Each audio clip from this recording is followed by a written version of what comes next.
투표용지 부족 이야기를 안 할 수 없습니다. 점점 덜 끓고 있습니다. 할 이야기가 많으실 텐데 잠실 시위는 점입 가격입니다. 주말을 보내고 평일에도 계속되고 있습니다. 참정권 박탈에 분노한다. 또는 청년 보수화 탓이다. 지금 2030 세대가 잠실 운동장, 경기장 주변에 모여드는 것, 교수님 어떤 현상으로 봐야 될까요? 솔직히 모르겠어요. 왜냐하면 그러니까 모든 사람들이 다 자기 세대의 한계에 갇혀 있는 거예요. 예. 그렇잖아요. 우리도 옛날에 그 윗세대를 이해를 못했거든요. 6.25를 치른 그 세대가 이해가 안 됐거든요. 마찬가지로 지금 젊은 세대들은 그러니까 이 지금의 기성세대 주주가 된 이 운동권 세력들을 이해를 못하는 거예요. 하하. 그러니까 우리가 볼 때는 옛날에 그 윗세대들은 정말 이상한 사람들이었거든요. 뭐 박정희, 전두환 뭐 이런 사람들 지지하고 이게 말이 돼? 이런 거였잖아요. 그런데 지금 젊은 세대들은 또 이 운동권 세대들 조차를 갖다 이쪽을 갖다 이해를 못하는 겁니다. 거기다 반발이 엄청나게 심한 거예요. 그리고 지금 이 사람들도 다 자기 세대의 한계에 갇혔기 때문에 자기들이 배운 거 있을 겁니다. 그렇죠. 여러 가지 프레임들이 있잖아요. 정책 패러다임도 있고 이걸 설명을 못하는 거예요. 그러니까 가장 좋은 설명이 뭐냐면 쟤네들은 반동분자다. 쟤네들은 극우 세력이다. 이렇게 하면 마음이 편하거든. 최욱이가 그 이야기를 했습니다. 그냥 그렇게 하는 거예요. 근데 사실 제가 이게 굉장히 당혹스럽게 느꼈던 건 저는 그걸 진작 느꼈거든요. 언제 느꼈냐면 2017년, 2018년에 내가 학교에다 막 지랄지랄 해가지고 이게 무슨 노량진 학원도 아니고 뭐냐 몇십 명 모아놓고 강의만 하냐. 그래서 애들 좀 한 20명, 15명에서 20명 정도 잘라가지고 토론 수업을 좀 하게 해달라고 했더니 학교에서 이제 그걸 기회를 줬어요. 그래서 학생들, 남학생, 여학생들하고 토론 수업을 한번 해봤거든요. 그때 완전히 깜짝 놀란 거야 내가. 뭐였냐면 나는 그렇게 생각했거든요. 제 머릿속에 항상 그랬어요. 우리는 노땅들, 우리는 젊은 세대. 노땅은 저쪽 국힘이나 한나라당 뭐 옛날에 그세요. 우리 이쪽은 민주당이나 진보당 이거 되잖아. 근데 젊은 세대들 딱 만났는데 완전히 전제 조건 자체가 다른 거예요. 그러니까 나는 이제 그들과 나는 같은 감정과 같은 세계관과 같은 가치관을 공유한다고 믿었는데 전혀 다른다는 걸 깨닫고 완전히 충격받았거든요. 지금 그 충격을 애들은 지금 받고 있는 겁니다. 그래서 잠실 시위에 지금 2030들이 몰려들었는데 여기 대해서 이제 나눠지는 거죠. 한쪽에서는 뭐냐, 저 젊은이들은 참정권이 박탈당한 데에 대해서 분노를 하고 있다 이렇게 보는 거고, 반면에 이걸 갖다 불편하게 생각하는 사람들이 있잖아요. 그쪽 민주당 쪽 사람들은 저건 청년들이 완전히 보수화되고 극우화되고 우경화됐다 이렇게 얘기를 하는 거죠. 그래서 막 싸우는데 섞여 있어요 지금 잠실을 보니까. 그래서 누군가가 거기서 막 자리 싸움도 일어나고 그러더라고요. 그러니까 젊은 세대들 같은 경우는 갑자기 저 태극기 부대가 와가지고 태극기랑 송족이 흔들고 막 이러는 거 있잖아요. 그러니까요. 그러니까 태극기까지는 봐주는데 송족이는 이해가 안 된다는 거예요. 젊은 세대. 어떻게 봐야 될까요? 그러니까 젊은 세대들이 가가지고 그 송족이 내리라라고 하면 일단 이쪽에 또 노땅들은 왜 못 내린다라고 막 서로 싸움이 나거든요. 그래서 누군가가 그 잠실 경기장을 갖다 넷으로 나눴더라고요. 그래서 각자 영역을 차지해라. 한쪽은 뭐냐? 한쪽은 분노하는 2030. 그러니까 참정권 박탈에 분노하는 세력 이렇게 보이고, 그 옆은 뭐냐? 그 옆은 뭐냐면 부정선거 음모론자들 있잖아요. 태극기하고 송족이 날리는 그 사람들 있고, 그다음 또 한쪽은 뭐냐? 그 유튜브에서 장사해 먹는 놈들 이렇게 있고, 또 한쪽은 뭐냐? 거기서 뭐 얻어먹을 게 있을까? 기웃기웃하는 그 정치인 놈들, 이준석이니 뭐니 이런 놈들 나눠놔라.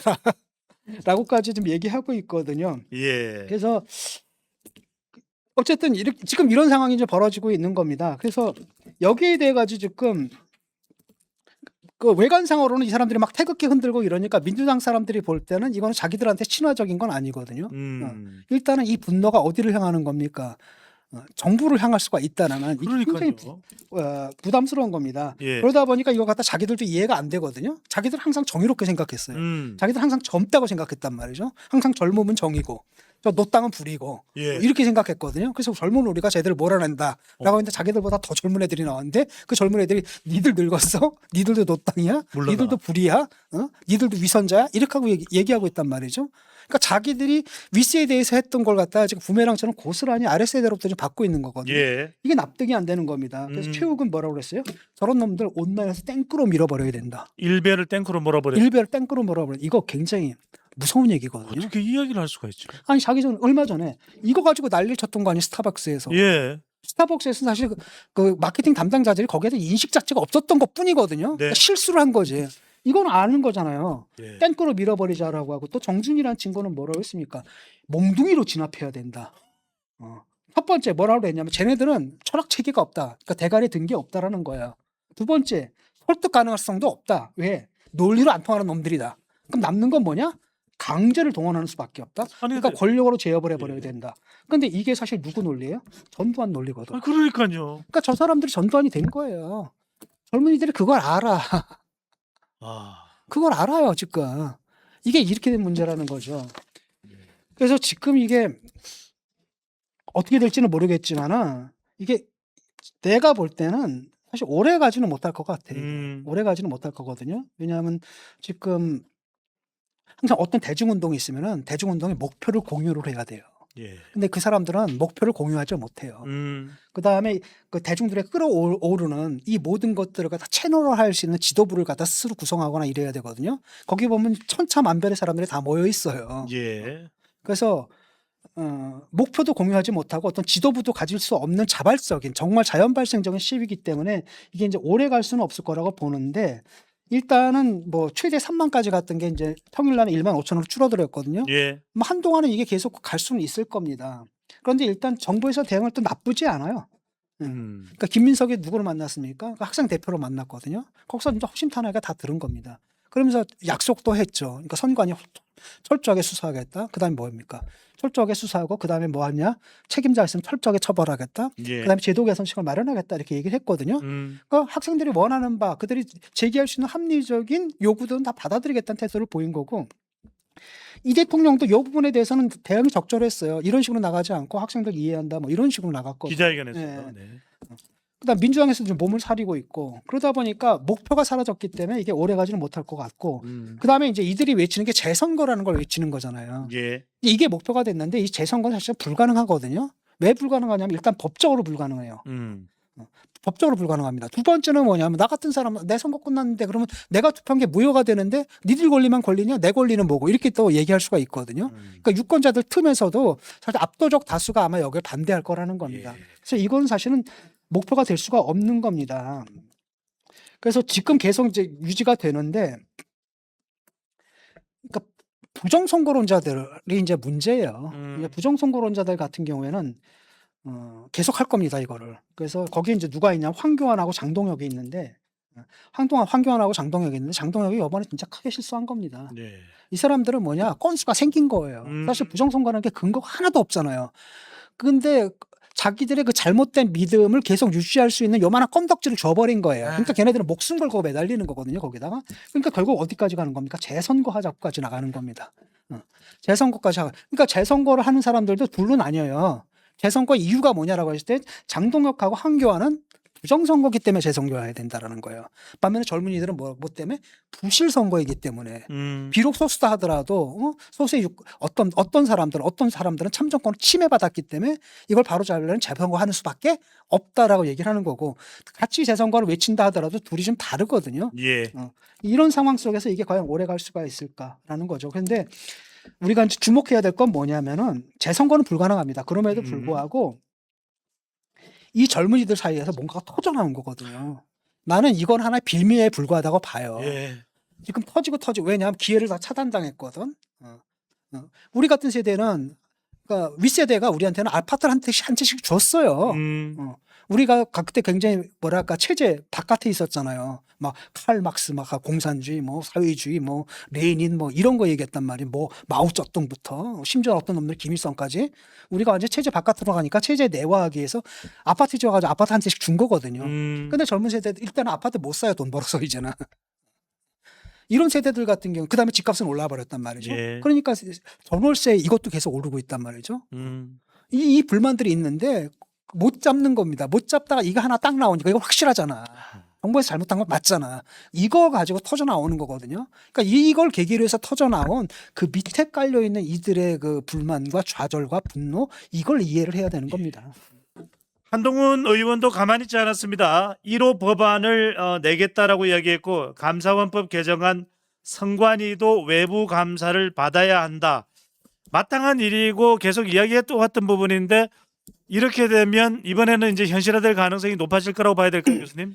아주 잘하고 있어요. 네. 일단은 1호, 2호, 3호 법안 지금 얘기하고 있죠. 1호하고 2호 법안은 좀 낼 것 같고 3호 법안은 좀 준비 중인데 3호 예. 법안은 좀 복잡해요. 일단 1호 법안은 뭐냐면 중앙선관위에 대한 외부 감사를 할 수 있도록 감사헌법 개정을 발의하겠다는 거죠. 중앙선관위는 그동안에 헌법기관이기 때문에 감사를 안 받았거든요. 그러다 보니까 뭐가 문제가 생기는 겁니까? 감시의 사각지대가 돼버린 거예요. 그래서 불법 채용부터 뭐 온갖 문제가 그동안 있었거든요. 예. 그러니까 선관위 자체가 이쪽에 가족 회사가 된 겁니다. 채용을 할 때 자기 가족들, 뭐 아들, 딸들, 뭐 친척들 뭐 이래가지고 다 집어넣었단 말이죠. 그러니까 일종의 이제 감시 사각지대 속에서 부정부패 온상이 돼버리는 거예요. 채용 비리 온상이 돼버린 거거든요. 그래서 2023년에 사실 뭐가 있었냐면 그 불법 채용 이걸 갖다가 그 실태를 알아보기 위해서 감사원에서 원래 감사 들어갈 뻔했어요. 예. 직무감사를. 그런데 선관위에서 뭐 하는 겁니까? 헌법 그거 한 겁니다. 그래서 헌재에서 뭐가 나면 그게 그 감사가 위헌으로 나온 거예요. 감찰이 위헌 결정이 나와버려 본 거예요. 왜냐하면 헌법적으로 이게 뭡니까? 독립기관이기 때문에. 그래서 결국은 감시의 사각지대가 되다 보니까 두 가지 문제가 발생한 거죠. 좀 전에 얘기했던 부정, 부패, 비리, 채용 비리의 온상이 돼버린 거예요. 그러니까 거대한 가족 회사가 돼버린 겁니다. 자기들끼리 다 짬짬이 해먹는. 두 번째는 뭐냐면 선거 관리 소홀이 발생하는 거예요. 이러다 보니까 일을 안 해. 심지어는 막 휴가도 가고 막 난리가 난 거죠. 선거 기간 동안에. 선거 관리 소홀이 되는 거고 그동안에 여러 번 문제가 됐잖아요. 뭐 소쿠리 이송부터 여러 가지 문제가 됐는데 이번에 크게 터져 버렸거든요. 이 두 가지 문제가 있는데 그럼에도 불구하고 뭐가 잘못됐는지 들여다볼 수가 아예 없다라는 거예요. 예. 이런 문제가 있는 거죠. 근데 지금 이거는 뭐냐. 민주당에서는 어떻게 하냐면 그렇기 때문에 사실은 그 헌법을 개정해야 된다는 겁니다. 감찰이 가능하려면 헌법을 개정해야 된다는 게 민주당의 논리거든요. 예. 근데 한동훈 같은 경우에 어떻게 보면 이 말이 맞죠. 왜냐면 위헌 결정이 한번 나왔으니까. 근데 문제가 있잖아요. 그럼 이거 고치려면 결국 헌법을 손대는 수밖에 없지 않느냐. 근데 민주당에서 이제 추진하는 안은 뭐냐. 원포인트 개헌이에요. 딱 요 문제만 갖고 헌법 개정하자. 야, 근데 이거 하나 바로 잡으려고 온 국민이 나서 투표를 해야 돼? 이거 사실 현실성이 없잖아요. 예. 근데 한동훈이 이제 이걸 딱 제시했거든요. 감사원법 개정을. 네, 감사원법. 그러니까 이 한동훈의 입장은 뭐냐면 이거 법률 개정만으로 가능하다. 헌법 개정까지 필요 없다라는 거거든요. 근데 뭐냐면은 하나는 뭐냐 이런 거예요. 지금 발의하면 헌재에 가더라도 결정이 달라질 수 있다라는 거죠. 그러니까 지난번 헌법 결정이 좀 잘못됐다라는 겁니다. 예. 그때는 근데 가족 비리 이런 거였잖아요. 근데 이번에 차원이 다른 거예요. 단순한 비리의 문제가 아니라 국민의 참정권이나 헌법이 보장하는 권리. 예. 이거를 쟤들이 보장을 못했는데 아하. 이걸 못 들여다본다. 이렇게 돼버린 거거든요, 지금. 그렇기 때문에 이번에 발의하게 되면 이번에는 헌재 결정이 달라질 수가 있다. 이 생각을 하는 거예요. 예. 두 번째로는 뭐냐면은 선관위가 권한쟁의 심판 이거 청구할 처지가 못 된다는 거예요. 지난번에 했거든. 그 뻔뻔하게도 했거든. 근데 지금 이 상황 속에서 니들이 할 거야. 그건 국민들한테 몰매 맞죠. 정말로 한동훈 말대로 그러면 선관위 해체돼 버립니다. 그러니까 아마 이번엔 그 권한쟁의 심판을 못할 거다라는 겁니다. 예. 바로 그렇기 때문에 헌법 개정이 필요 없다라고 얘기를 하는 거예요. 그러니까 잘 치고 들어간 거죠.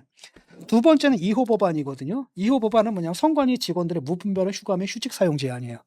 이걸 보니까 평소에 가만히 있다가 이 사람들이 선거 때가 되면 휴직하고 휴가를 가요. 야, 이거 황당한 거잖아요. 어떻게 됩니까? 원래 선관위는 뭐 하는 조직입니까? 선거 관리. 선거 관리를 하는 조직이잖아요. 예. 그런데 그때가 제일 바쁘죠. 제일 경무에 시달리죠. 예. 그때는 자기들 휴직하고 휴가 가는 겁니다. 이건 말이 됩니까? 그러니까 이걸 갖다 법안으로 제시해야 돼. 이걸 정확하게 딱 찌른 겁니다. 그러니까 3호 법안은 뭐냐면은 이런 문제가 있습니다. 지금 선관위원장 갖다 대법관이 지금 뭐예요? 겸직을 하고 있거든요. 예. 노태악이었습니다. 그러니까 법원이 되는 거예요. 그러니까 이런 거 갖다 그 선관위의 문제를 법원으로 가져가게 되면 결국 뭐예요? 법원이 또 결정하잖아요. 자기 식구네요. 그러니까 법원을 결정하는 이런 식으로 돼버린 거예요. 그러니까 여기서 지금 버그가 발생한 거라는 거죠. 그러니까 법원을 재판하는 이런 모양새가 됐으니까 이건 안 된다라는 겁니다. 예. 또 두 번째는 뭐냐? 이게 비상근이거든요. 네. 그러니까 비상근이기 때문에 뭐냐면 사실은 관리를 안 한다는 얘기예요. 예. 그냥 형식상으로는 대법관이 거기서 관리위원장을 하고 나머지 니들이 다 알아서. 왜냐면 거기 상근직들이 있잖아요. 그러니까 상근직들의 별천지가 돼버린 거거든요. 그러니까 요걸 문제를 갖다가 바꿔야 된다는 겁니다. 그러니까 사실은 선관위가 지금 유일하게 뭘 갖고 있냐면 유권 해석의 권리를 갖고 있거든요. 사실 이건 재판관의 권리예요. 근데 유권 해석이 잘 됐냐 안 됐느냐 이걸 판단할 때는 결국 뭐예요? 법원에서 판단한단 말이죠. 예. 법원에서 그냥 판단으로 져버리고 이러니까 문제가 생기는 거고 지금 선관위가 좀 말도 안 되게 뭐 하면 시비 걸고 뭐 하면 시비 걸고 좀 과도하게 이걸 그 선거 캠페인의 권리들 제한하는 측면들도 있거든요. 예. 그래서 이런 부분들을 이번에 손 봐야 되기 때문에 이건 제도적으로 손을 봐야 됩니다. 제도를 바로 잡는 문제이기 때문에 상당히 복잡해요. 그래서 사모법안은 지금 꼼꼼하게 아마 준비 중인 거로 알고 있거든요. 세 개예요. 이게 바로 뭐냐 1호 법안, 2호 법안, 3호 법안 내놨죠. 한동훈 선관위의 의원입니다. 선관위의 문제를 다 짚은 겁니다. 예. 그다음에 그걸 갖다 딱딱딱딱 짚을 수 있는 솔루션을 제공한 거예요. 이게 바로 이겁니다. 현장에 선 사람들이 막 떠들 수가 있어요. 왜? 감실에 모여가지고 우리가 정책 세미나를 할 수는 없거든요. 거기서 과격한 얘기도 할 수 있고 과도한 얘기도 할 수 있습니다. 분노를 표출할 수도 있고요. 그렇죠? 감정적일 수도 있어요. 하지만 이걸 정치인들은 그래서는 안 되는 겁니다. 바로 그렇기 때문에 그걸 갖다 차분하게 논리적으로 해결하라고 뭘 만든 거예요. 국회의원 제도로 만든 거예요. 그걸 갖다 국회로 가져가지고 냉정한 논리로 한번 걸러가지고 핵심적인 문제들을 문제의식을 그 냉정하게 이성적으로 걸러서 그걸 갖다가 그 문제를 해결할 수 있는 정책적인 해결책, 솔루션을 제공해야 되는 게 예. 이게 국회의원의 의무거든요. 그걸 지금 한동훈이 하고 있다라는 겁니다. 그렇죠? 상당히 모범적인 예예요. 반면에 지금 장동혁은 뭐 하고 있어요? 장동혁 가가지고 거기 그 부정선거를 혼자다라 앉아가지고 지금 재선거 외치고 있다는 겁니다.